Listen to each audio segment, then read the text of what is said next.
Hey dudes and dudesses, Drumbone here, your intrepid reporter, coming to you live, well not exactly live, but cosmically engaged, from the Gulf of Mexico.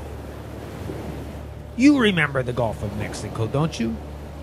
Well, British Petroleum and the government would like you to forget it. Remember the Deepwater Horizon oil explosion? Sure you do.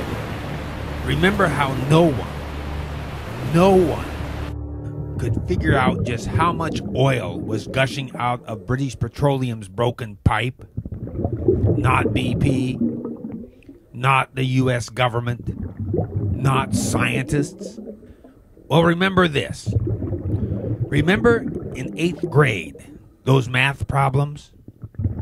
If there were 5 billion barrels of oil in an elevator and 3 billion escaped in the basement, how many barrels of oil reaches the 5th floor?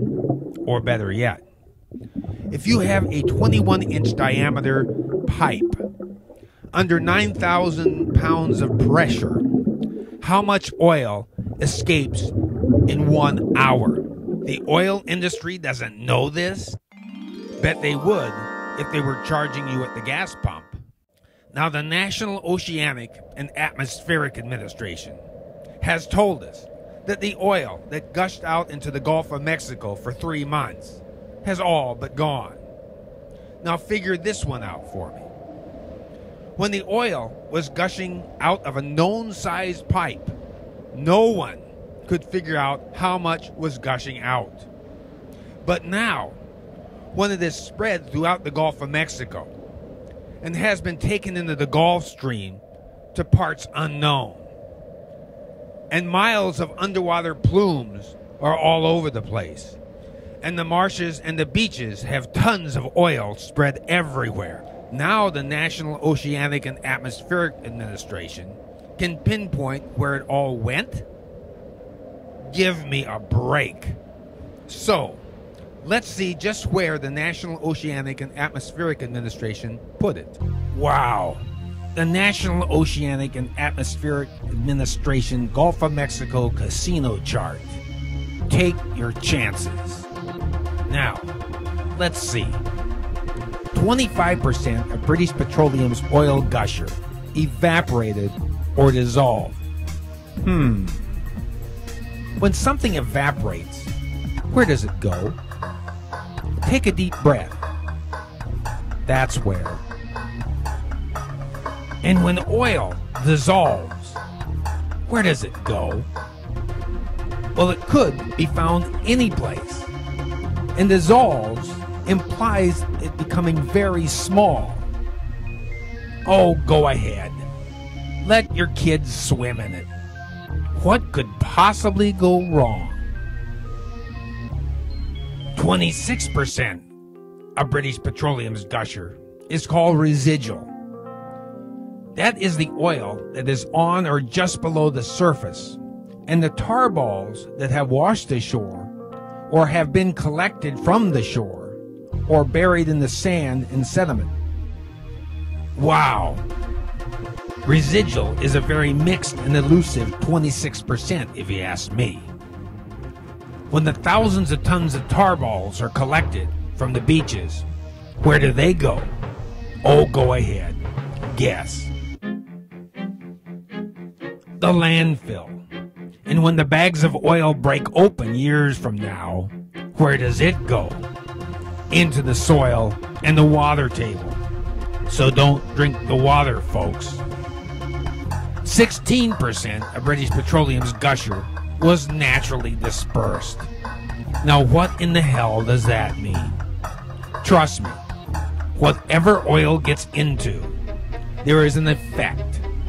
It does not just disappear, no matter how much BP and their lackeys would like you to believe. 8% of BP's gusher was chemically dispersed. In fact, 1.8 million plus gallons of dispersant was dumped into the Gulf of Mexico. That by itself has killed everything. and has caused a huge health hazard for all those living in the Gulf states. 3% of British Petroleum's gusher was skimmed. And where does that end up? Yes, in the landfill again. And the added bonus is that the people that live in the areas around the landfills are mostly poor black people. Surprise, surprise.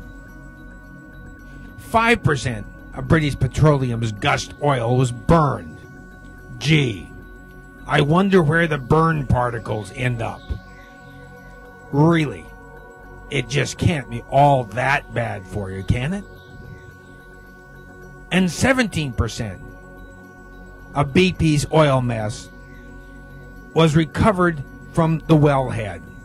But that process isn't as neat and tidy as it sounds. The National Oceanic and Atmospheric Administration is part of the Department of Commerce. So this chart isn't science, it's spin.